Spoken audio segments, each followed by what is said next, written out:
from the Gospel of John.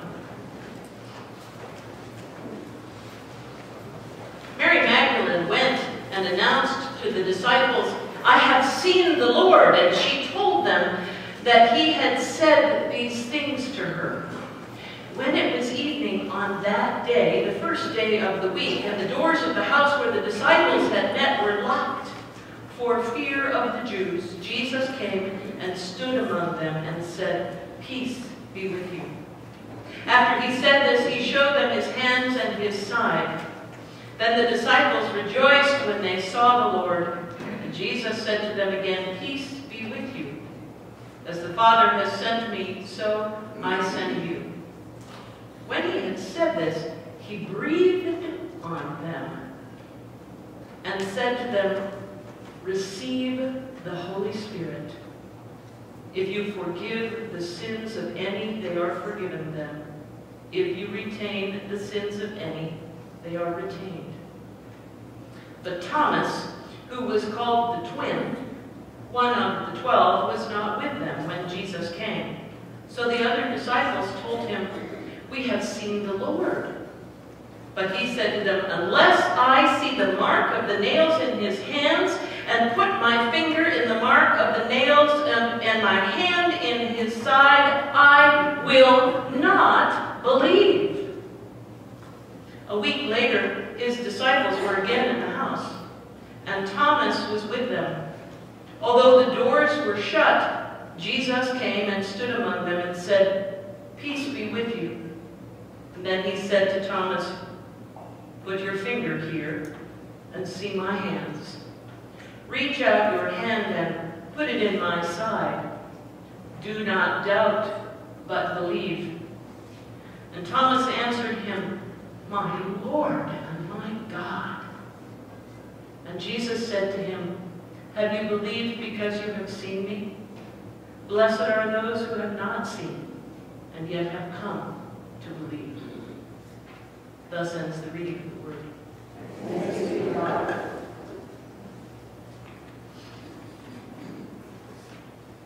The anatomy of doubt refers to the structure of, the framing of, or the analysis of how we come to doubt the veracity of a statement or what our eyes have seen. Thomas has been called Doubting Thomas, but in fact, the literal translation of the word used in the text is unbelieving. Do not be unbelieving, apistos, but believing, pistos. I think that Thomas was a devoted, sincere disciple. They called him the twin, because people said that he bore an uncanny resemblance to Jesus. I think, too, that Thomas may have had a reputation amongst the disciples as the one who would dare to ask the questions that no one else would ask. In other words, he was willing to take the heat. He was willing to be embarrassed for asking the dumb question that, in fact, everybody else was dying to ask, that question that everyone else wanted the answer to, but were too afraid or too ashamed to ask themselves. So, like the proverbial Mikey of Life cereal fame, whose brothers made him try out the new breakfast cereal before they would, the disciples always let Thomas jump in with both feet. In today's text, dear devoted Thomas must find a way or be assisted to move from a position of unbelief to a position of belief. Mind you, Thomas is not a skeptic. He is not a cynic. He is perhaps more pliable, more sincere, even more willing than any of the rest. All throughout this gospel and the other gospels, the disciples have been eyewitnesses to everything Jesus has done. Their faith in Jesus has come through sight. There is no doubt about that. In the case of Jesus' disciples, at least, believing was all about seeing. Chris Angel, the really Vegas magic show believe. We know that because he is a magician, everything he does is a trick, sleight of hand. Nevertheless, when we watch him perform the outrageous stunts, we are left awestruck and wondering, how did he do that? There is a context about faith to be considered then, and in the case of magic, seeing then is not believing. Does anyone remember the card game called I Doubt It?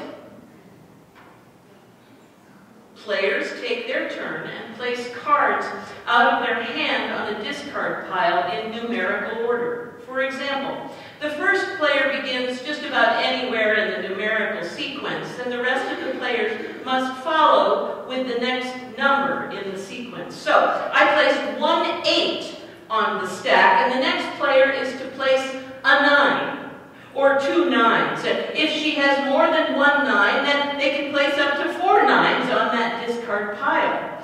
The danger of that, of course, is if I have a 9 in my hand, there is no way you have 4 in yours.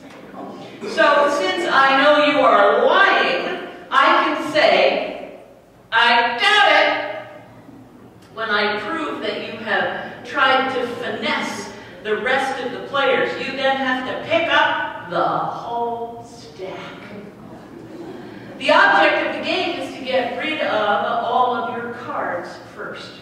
If your turn comes around and you have to place, well, a 3 on the stack, but you don't have any 3s in your hand, you have to try and trick the rest of the players into believing that the card or cards you are placing on the stack, in fact, are 3s, the 3s that you claim them to be.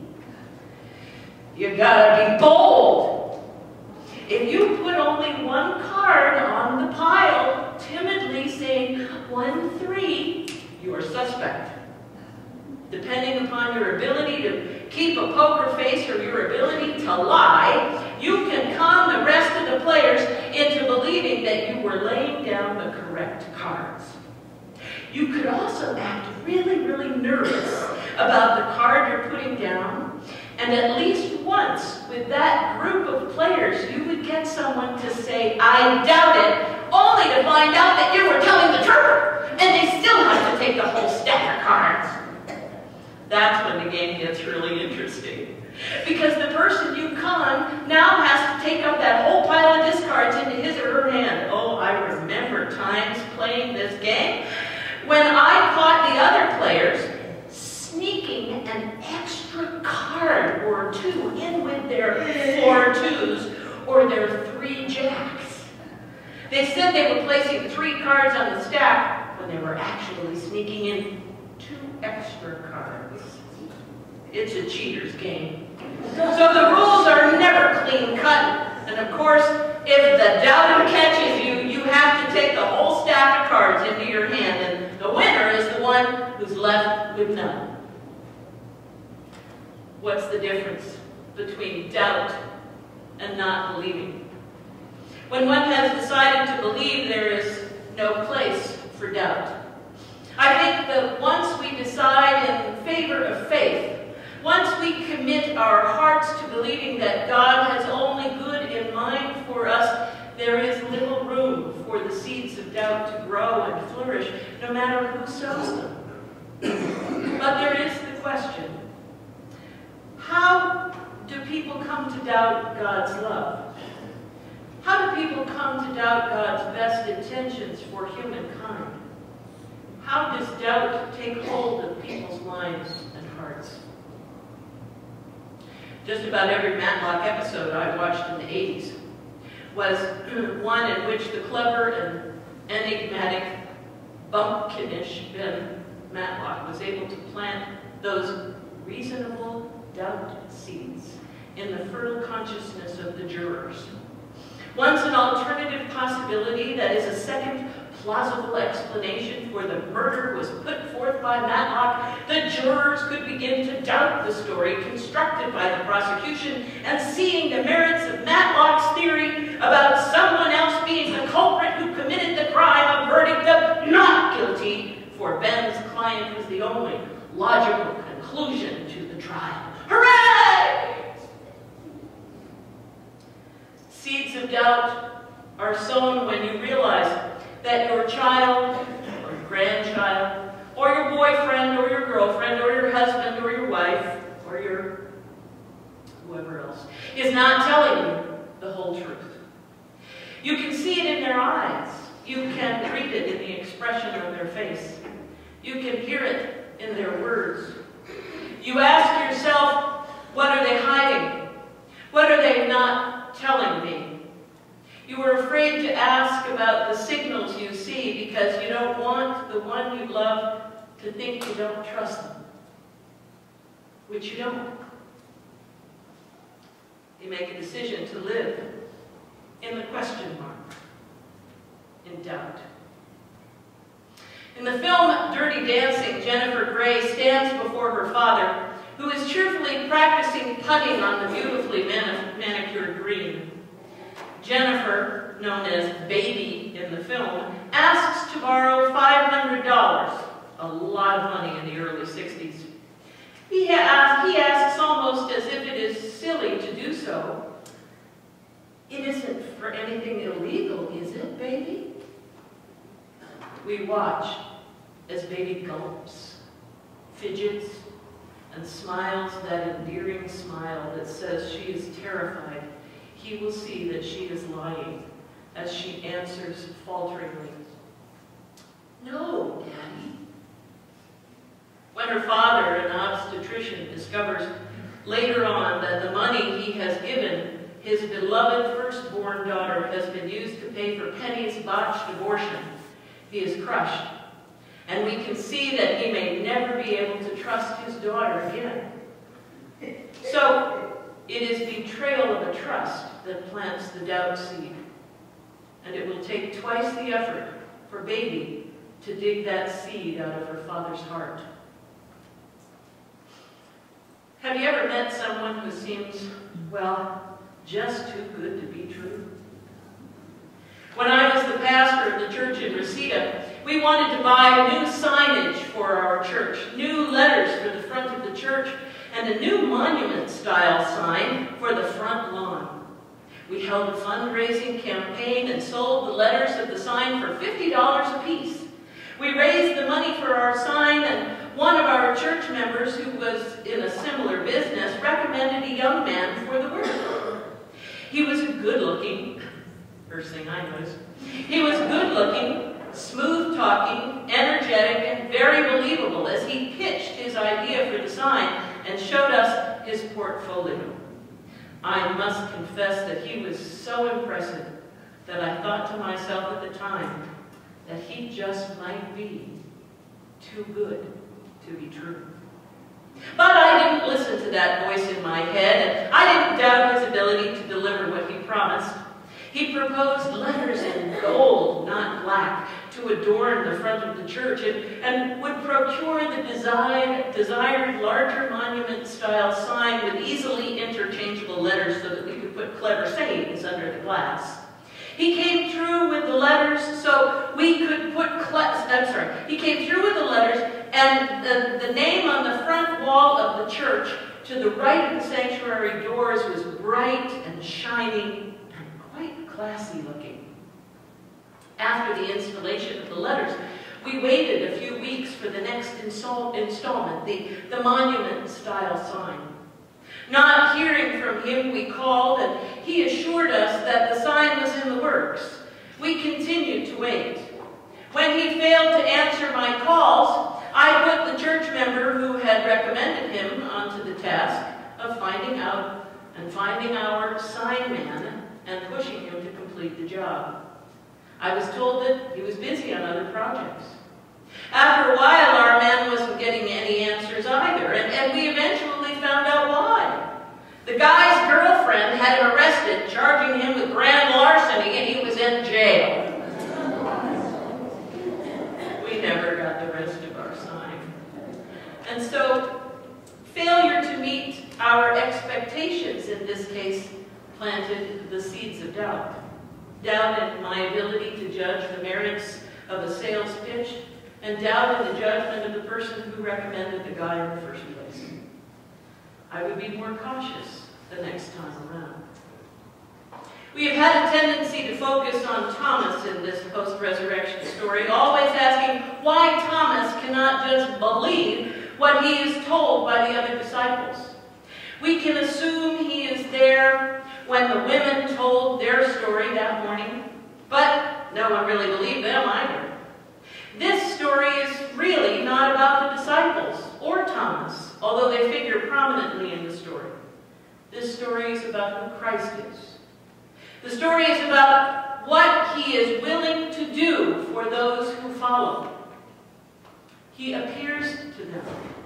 He finds his way into their presence and commissions them as God incarnate, as the one who is now one with the Father. Peace be with you is not just his greeting to the gathered disciples in the upper room. He repeats these words twice, once before the disciples realize it is him, and once after the disciples see and believe.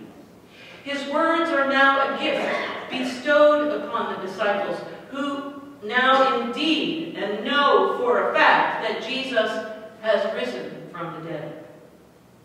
He breathes the gift of the Spirit onto them and empowers them. In this moment, he gives them a new birth by breathing a new living spirit, a Holy Spirit, into them. This is the breath of a whole new life. Just as God breathed life into the first human, this is the image of new life in Jesus Christ. This is John's version of Jesus commissioning and empowering all of the gathered disciples, not just the 11, but the men and the women alike, all who were gathered there and all who will continue his work. What Jesus does for Thomas, who did not see the first visit and could not believe what was even more profound. The risen Christ comes back for Thomas. The risen Christ comes back to fulfill Thomas's needs and Thomas's expectations, which reveals that the risen one has heard everything Thomas demanded in order to believe. The risen one is ever present. He offers himself to Thomas, saying, "Peace be with you." Thomas, put your finger here and see my hands. Reach out your hand and put it in my side. Thomas, do not be unbelieving, but believe. This Jesus is not chastising Thomas. He is giving himself to Thomas. He is offering to Thomas what he said he needed in order to believe the resurrection. Thomas' most profound confession of faith in that moment demonstrates his recognition of who Jesus is. My Lord and my God. He proclaims in that one phrase what Jesus said to them in his farewell discourse in chapter 14 of John's Gospel. If you know me, you will know my Father. From now on, you do know him, and you have seen him. Whoever has seen me has seen my Father. The verses of today's text close with a beatitude. Blessed are those who have not seen and yet have come to believe. Jesus commissioned his disciples to talk about everything they saw. Thomas was given an incredible gift on that day. It did not stun him into silence.